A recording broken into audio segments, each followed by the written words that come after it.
Hey everyone, today we're going to draw one of the creepiest characters ever, Slender Man. He's tall, mysterious, and has those long, scary tentacles behind him.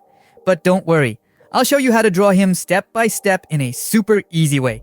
All you need is a black marker and a piece of paper. Follow along with me, and by the end of this video, you'll have your own creepy Slender Man drawing. Let's start.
And that's it. Our Slender Man is finished. He looks tall, dark, and seriously creepy. If you enjoyed this drawing tutorial, don't forget to like the video and subscribe to the channel for more easy and fun drawing lessons. Write in the comments which character you'd like me to draw next. Spooky or not, see you in the next video. Bye!